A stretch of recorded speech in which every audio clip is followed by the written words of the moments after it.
You're tuned in to the 4th episode of Band Practice with Sisi, an independent interview series where we interview bands in their band practice spaces.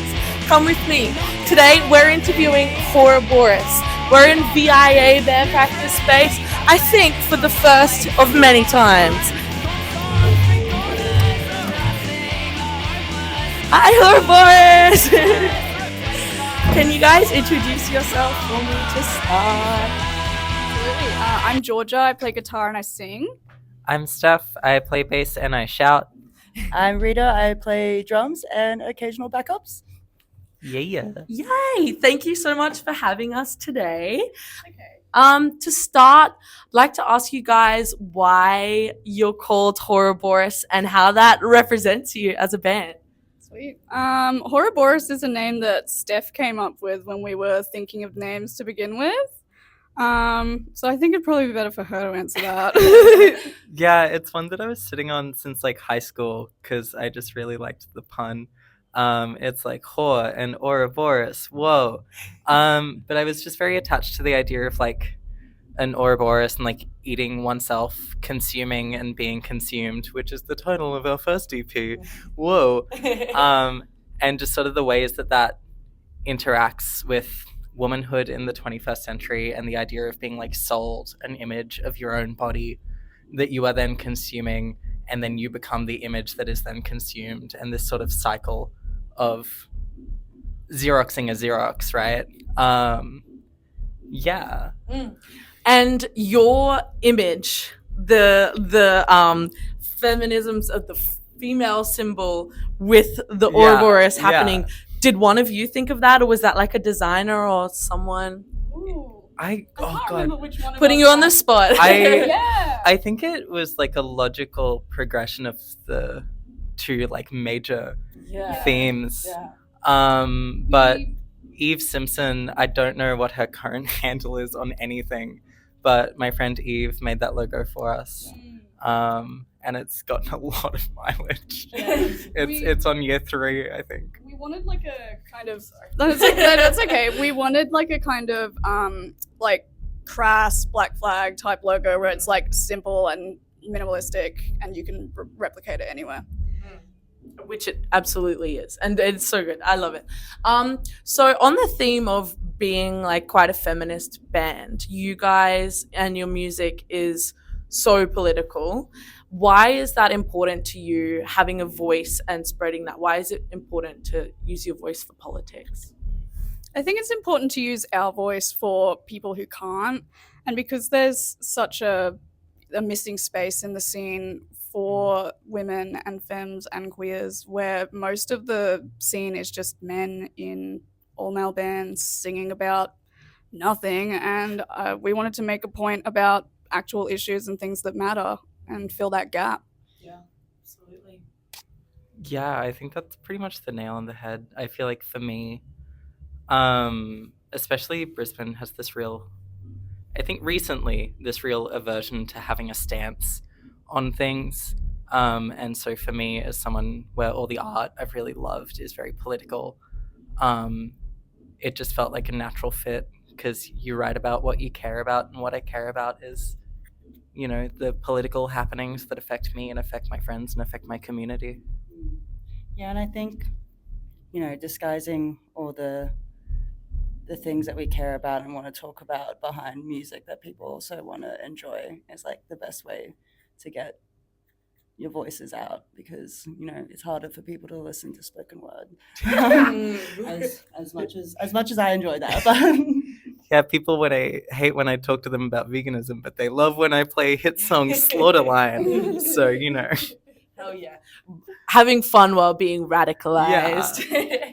And in a broad sense, how do you think that music contributes to social change? What role does it play?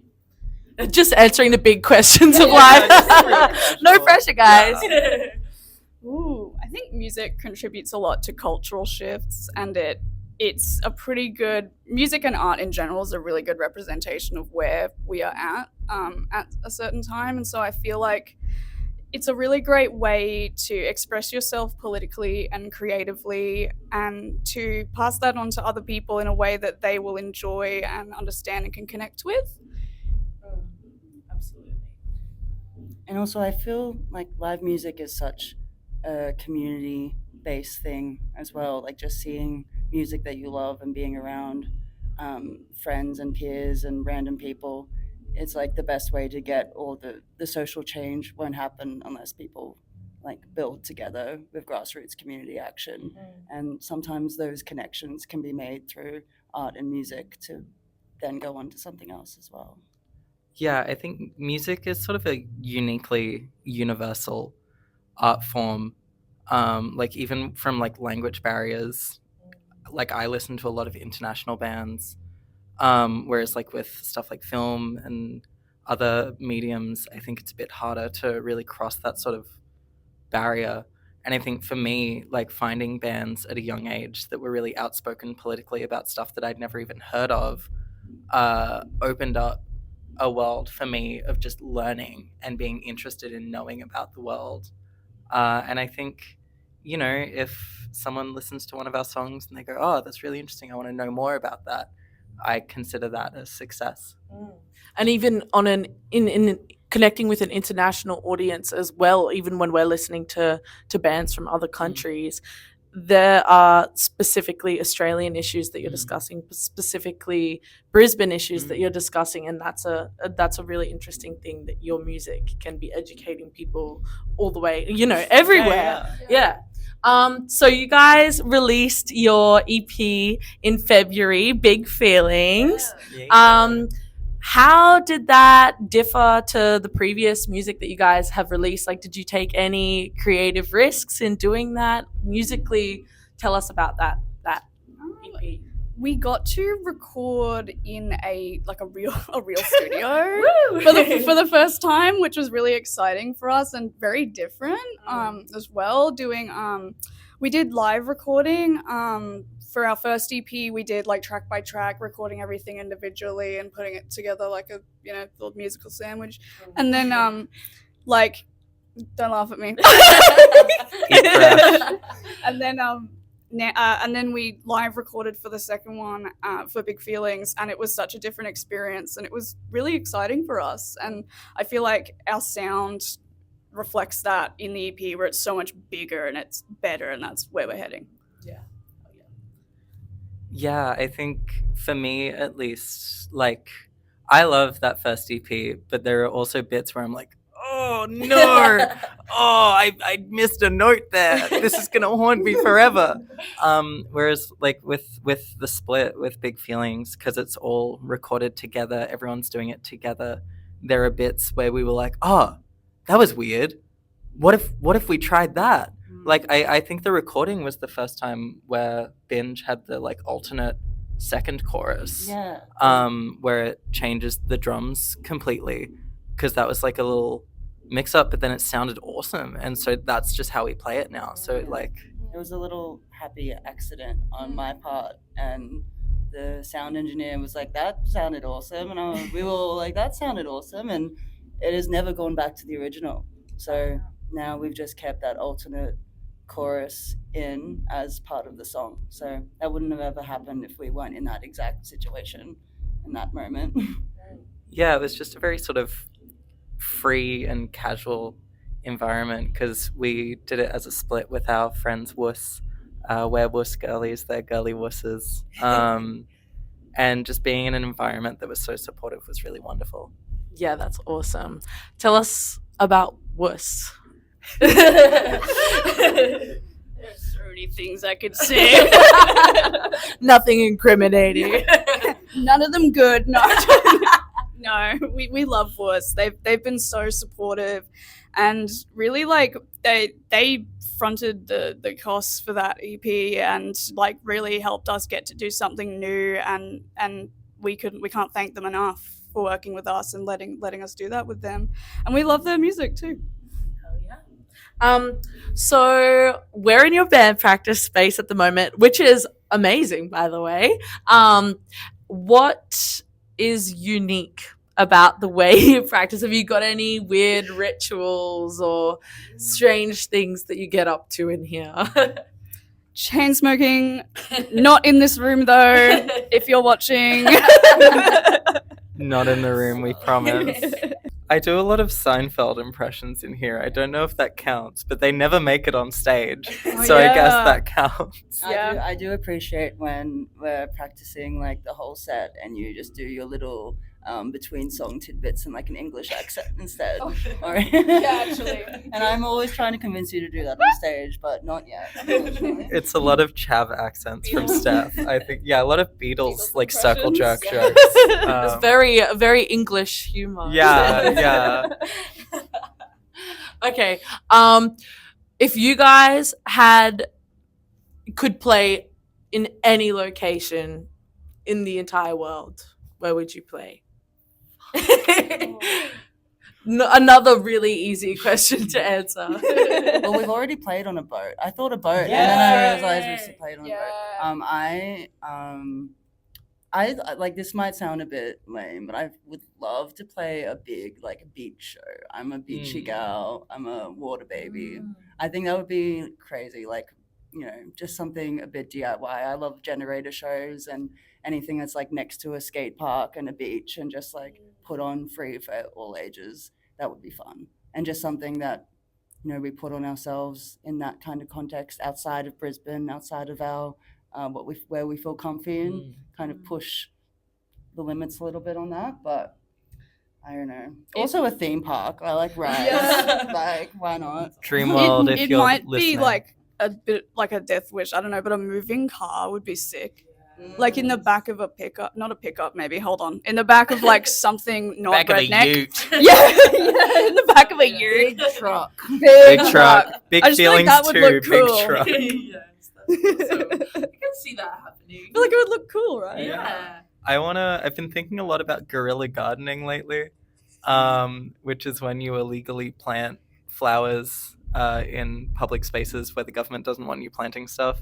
I really want to play on a traffic island in the middle of a highway. I don't know how that would work, Yeah. but in my heart of hearts, success to me is playing on the M3 motorway.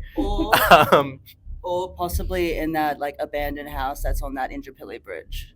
Oh shit! Oh I changed my answer. I'm kidding. I want to play on the Indoor Bridge house where they had to airlift someone out because they broke their leg and they couldn't get up. Yes. Both of those are like have the trait of your audience gets to watch you for like a nanosecond. They have to loop back around at the next exit. I mean, changing attention spans. We're in the attention economy. Or you cause like a 12-car pileup because people stop. You're being consumed, am I right? Yeah. So hardcore. Okay, so you guys are very prolific gig players. Who do you love playing with in the Brisbane scene? So many. There are so many awesome bands around. We recently played with Dirty Linen, and that was amazing. They're such a great band that I'd love to play with again. But I think a band we always have a lot of fun with is Fat Dog and the Tits. Yeah, we love Fat Dog. Yeah. On the Tits. Yeah, or like obviously Flanger Panties are a lot of fun. There's a couple. Anna and the Morphics. Anna and the Morphics Yeah. are lovely. Yeah, there's quite a few bands that we love playing with like over and over again. What do you think? I think Not Telling Yeah. are one where like I know there will be someone dancing to our music, and they know there will be someone dancing to their music. Yeah. Queerbait is Mhm. another one where I'm like, I know their songs word for word, Yes. Yeah. so it's always fun to see them live. And also Wuss. Shout out Wuss. Yeah. I love Wuss. I have like a life debt to Wuss. Yeah, that's my stance. I'm trying to think of any other bands. I just like playing with other bands. I like making new friends. Yeah, I really want to play with King's Currency again. They were fun last time. They were really good. I think we mostly love playing with bands that are a bit different, and when we get to play on a lineup that's mostly femme or diverse in general, we have so much more fun playing to Yeah. like a younger crowd that's connects to us and playing with our friends is really great, and we'd love to play more shows like that. Yeah, absolutely. Like the West End Girls, that's an awesome lineup, and that sentiment of getting lots of femme bands on a lineup together is very cool, and we need to see more of that for sure. Yeah, definitely. On that note, on the gigs, talking about gigs, what venues do you love playing in? Ooh, guys, rip Tomcat. I'd say probably the Bearded Lady, because it's really like important to me, because it was where I was the first. God, I stumbled over that. It's the first venue I ever played at, my first ever band. And every time we play there, we have a really great time. It's just a great vibe with a good stage and air conditioning. Yes. And some of the best soundies in Brisbane. We've Mm. played PFR, formerly known as King Lear's Throne, more times than I can count. At this point, I think it might be Stockholm Syndrome. But I feel like if I walked in, I could like blindfold myself and find my way to that stage and plug in. Yeah. I feel like there was... God, I had another answer. This is infuriating. It'll come to you the second we finish. I love playing at Banshees in Ipswich. Yeah. Shout out Banshees. I love That's a Al. really, really fun venue to play. And like often the smaller venues with just like good friends around and like good community driven people working there that actually give a shit about the sound or give a shit about people not being made to feel uncomfortable for whatever reason. Like I think Banshees and Beardo and lots of any venue we've played at, we probably respect them in some way or another. But those two are pretty special to me. Yeah.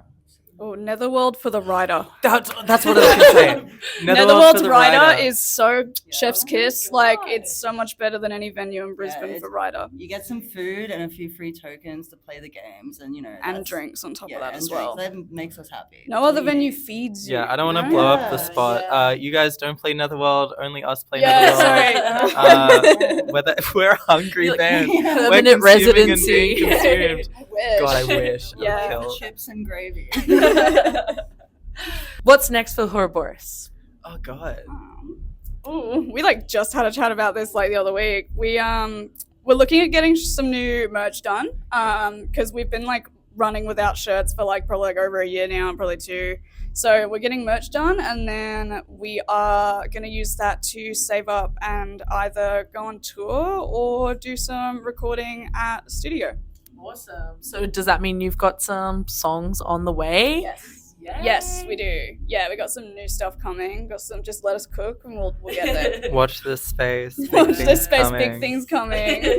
Yeah. Also, just More like a big million gigs over Yeah. the next few months, and some like really, really cool stuff. I feel like we've gotten to a point where every gig is something that's like really interesting and exciting to me personally.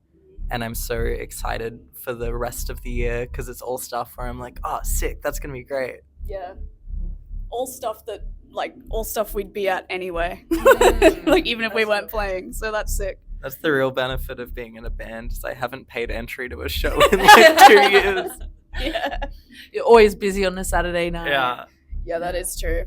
That is we're true. really keen to do more all ages stuff and more stuff Yes. outside of Brisbane and dip our toes into Sydney and Melbourne and Newcastle and regional towns would be fun in the future. But, touring is a lot and it's hard, but it would be fun and it's where we're looking. So Yeah. I got my eyes peeled for that beach gig and that M3 nature strip wildflower gig. You'll know you were there for the birth of that idea. Yeah. You watched it occur to me in real time. There's so many specific spots on the M3 that it's like, yes, that note popping straight into my mind. Last thing, I think that you've already kind of answered this, but have you found community in the Brisbane music scene?